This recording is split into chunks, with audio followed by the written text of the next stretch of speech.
Hi everyone, welcome and welcome back. So this is round 9, the final round of the Championnat de Paris tournament. We're going to be looking at a Scandinavian game.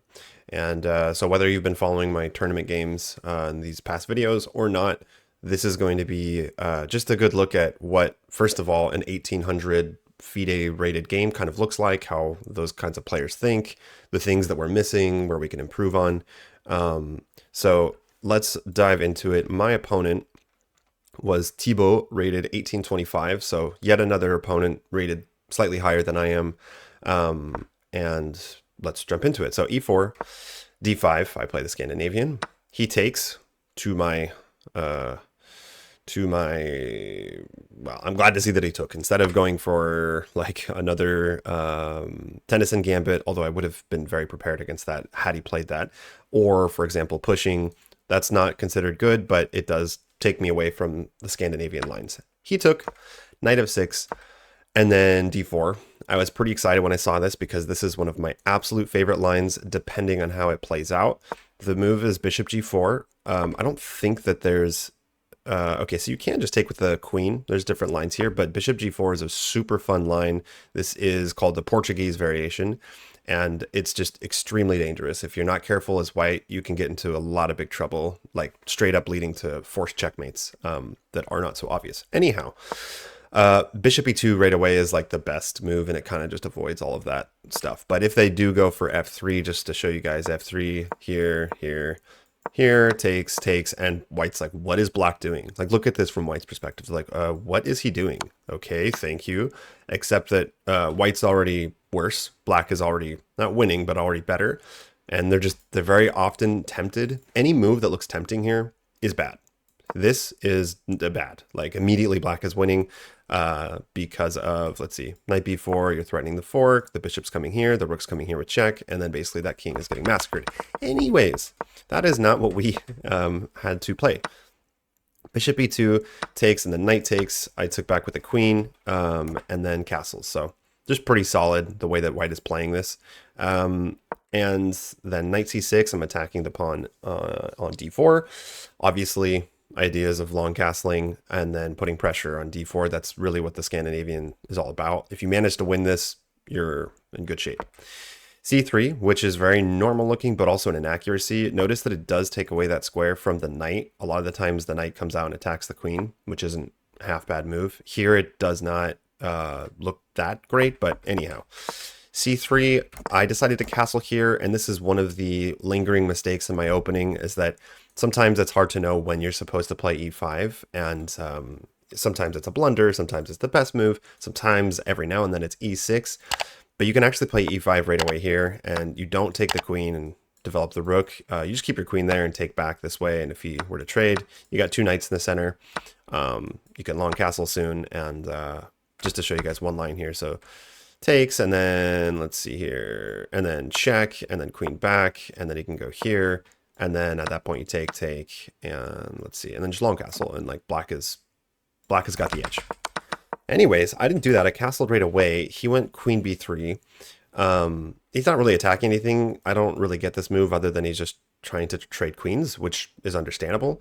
So I decided to play e5 at this moment, which was an inaccuracy. The computer wants e6. It does still work though. So e5 and then takes, knight takes. Now this basically just transposes to the same position we looked at. My knights are in the center. White has to get his bishop out.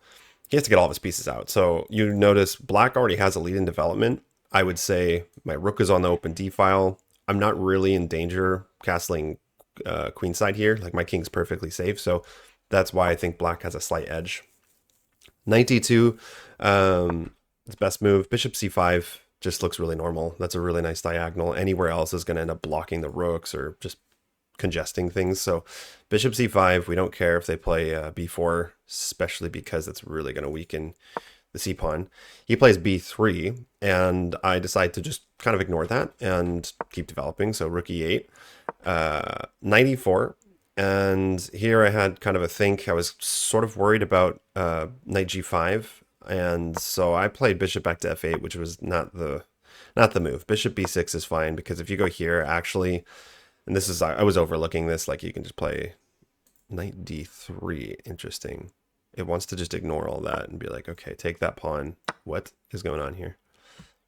Rook d7. Okay. Well, I don't know if I would have gone for this. I thought maybe it was targeting f2. So bishop back to f8 and then knight g3. At this point, my ideas were to try to get the knights out of the way because, like, yes, they're nice in the center, but I want the rooks on the open file and then just penetrate on the second rank, and that will be where my advantage comes in and just trade down the knights. So I decided to hop into d3. I'm not really sure if I want to take that bishop, but it is nice because the bishop cannot develop, like, at all. And so rook d1, I decided to take after some calculation here. I'll explain why. Well, basically because going back just makes me look like this move was for nothing. Going here didn't look all that great, so I decided to take the bishop, and then this does open up my rook, who's hitting the knight on e2, and my plan was to go h5, h4. So I did that, h5. He moves the king over to f1, obviously to protect the knight. And this is where there's already tactics brewing. You guys might already spot some tactics here. And I went about this in the wrong order. So black is better. I was better. I knew it. I was happy. I was like, okay, cool. I wasn't necessarily thinking, oh, I've got it in the sack. Like the win is mine. I wasn't getting ahead of myself because I just know how bad I've been at advantage capitalization lately and how I've just been choking and winning positions. But I did still feel good, like I was in a better position as black. Here I went h4, and the problem is I miscalculated h4. I was thinking for some reason it would end up with this pawn structure so that nothing was being attacked. But actually after h4, he is hitting that pawn, and so I was debating h3, which is, I think, better because, well, if he pushes, I save the pawn. If he takes, then great. We have double h pawns. Those will be easy to target. But then I had my eyes on this tactic. So I play g6 to force the knight. If he goes here, I think I was just going to play c5. I wanted him to take, to go bishop a3, which is the best move, to displace the rook, because the rook's defending that pawn. Maybe you guys can see the tactic. We'll see. Rook moves over, and then rook takes e2. Brilliant move. I mean, it's brilliant, but really it's just tactics. It's like a pretty common tactical motif. The problem is I did not see that he could throw in the intermediate move, rook takes d5. And this just threw everything off. I mean, imagine if he had taken here, boom, black's winning. This would have been a very easy win. I take the rook, like, just to give you guys a sample here. Here, takes. Actually, I don't know if I would have taken that way. Let's see. It takes. Oh, it doesn't like this. Wants to take this way. Then we would just be up a piece. So he didn't do that. Yeah, he took on d5, and I took some time to think here. I realized, okay, I sacked a pawn. I have a good position, but I sacked a pawn, so I'm down a pawn.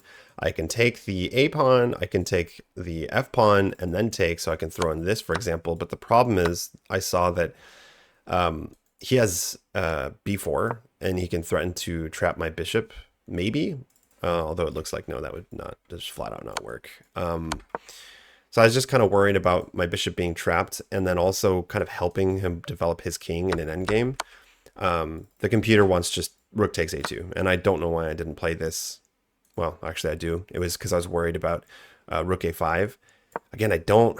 So rook a5 here, doubling the rooks up. He can't take yet. Let's see here. Let me think. Takes. In one of these lines, basically, you just grab a bunch of these pawns and you basically sack the bishop for 3 pawns. But I'm not a huge fan of that. Giving up a piece for 3 pawns, especially with the rooks on the board, I'm just not as comfortable with that.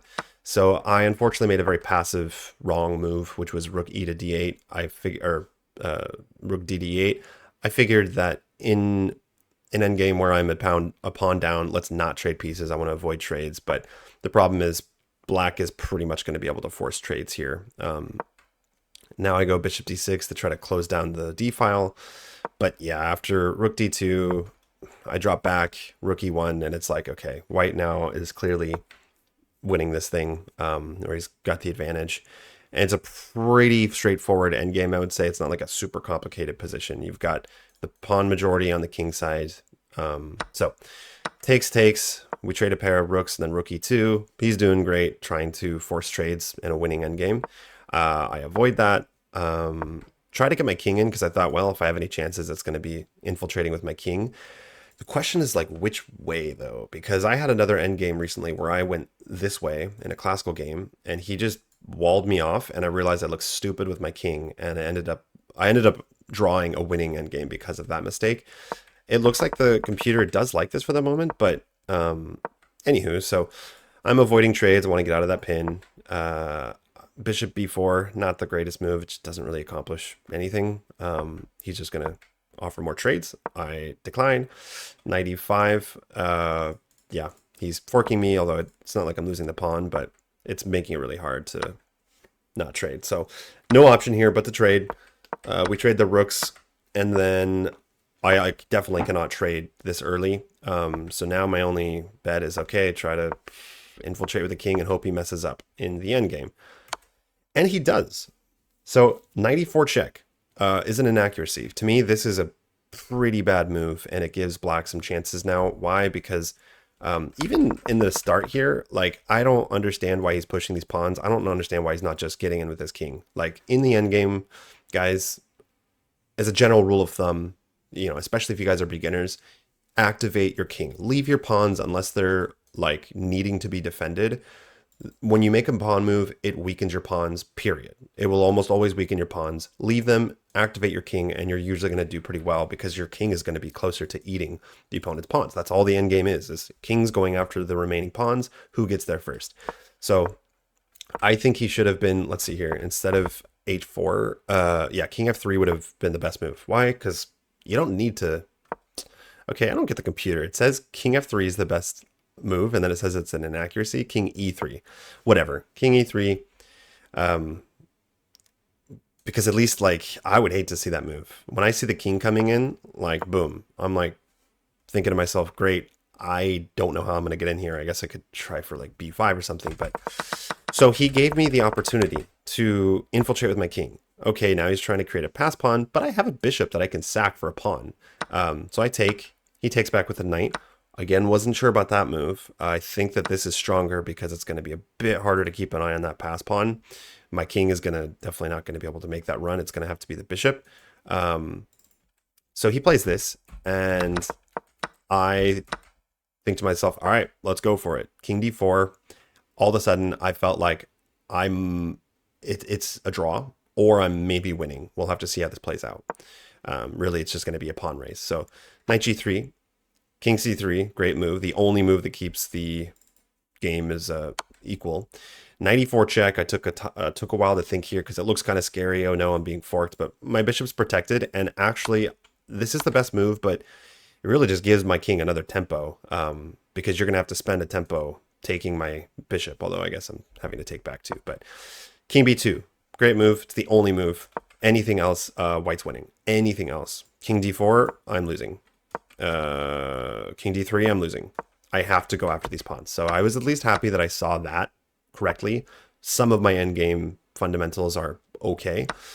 Takes, and now it's a pawn race. I had calculated this all out, almost all out. I saw that it would be, he queens first, and then I queen, but he has no checks or no easy ones. And here, the best move is to take. Yeah, we were contemplating afterwards, we were talking about how maybe I should have just left the pawn and let him queen that way. But I took takes, queen, queen. And the problem here, I didn't know that this is still even. I saw that, oh my god, he has a discover check, and then this pawn is going to be running, and I'm going to have to deal with that. So... okay, luckily, c5 check, king b4, there's no checks. So I'm the one that is kind of doing all the checking, which usually feels better. The problem is, like, okay, how am I going to win this pawn? Like, I need to get rid of that pawn. I cannot. If white gets his king and his queen over here and then I'm just flat out losing. And as you guys might know, queen endgames, especially with a pawn or two, it's like horrible. It's so complicated. It's a lot of calculation, and I did not have a lot of time. I was down on time. So queen e1 check is not the best move. Queen h1 check would have been best. We could calculate this for hours. Like it takes a lot of calculation, but I'll just go through this somewhat quickly. Queen h1 check was the best. I did not wanting him getting in this way, so I prevent that. King e6, queen e4 check, and here I'm like, okay, maybe I have something. Obviously, I'm always thinking of any skewers where I can check the king and take the queen, but an 1800 rated opponent's probably not going to blunder that. So king d7, queen b7, best move. Keeps the king from, can't push the pawn. You can't really go anywhere. You just got to go back. So he goes back. I thought maybe we're going for a draw here. My opponent took some time because he's obviously recognizing if he goes back, it's going to head towards a draw. And he plays king f6. And this is where I falter. I thought that I was already losing, maybe, unless I had perpetual checks, but it's just not going to happen with the pawns and everything. I go queen h4 check, and I just miss that there is queen g5 blocking, and also this cuts off my king. So I needed here to play, this was my moment to play king c5. Okay, if he pushes, let's see, take a look at this. Now queen f4 check. I'm assuming he would go maybe down here. Queen d6 check. What? Queen d6 check. Okay, so this looks good. Now my queen can kind of coordinate with my king. If the king goes here, well, he loses on the spot, I believe. That loses on the spot due to queen b8 check. So he's got to go, let's just say here. And this also doesn't look... Yeah, now this doesn't work. So let's see. Queen e5 check. King's got to move again here. Queen d5 check. What? Hold on, what? Okay, that would be losing. King f8. But then I can take the pawn. Yeah, okay, so now this would be winning, or at least a draw, but black is slightly better. This is not easy stuff to see, though, guys. And I need to work on my queen-queen endgame. So that's not how this game played out, unfortunately. We get to here. I play queen h4 check, and now white's queen is in the game. And he can just constantly block the checks and start moving his king over. Now all of a sudden I'm losing my pawn. And then eventually the king just got out of all the checks, and I had no other option. I mean, queen f6 is all I could come up with, and queen d6 check, and I actually made an illegal move accidentally. I didn't see the king was in check, and so then I forfeited at this point. So, yeah, this is obviously a bummer, but the tournament results, my results were 4 out of 9. I had 3 wins and 3 losses. I had no draws. So that is all I have for you guys. The tournament is over. I appreciate all you guys watching. Like and subscribe. There'll be more videos. You can follow my progress and journey to 2000 ELO. I'll leave a little video here, and I will see you in the next one.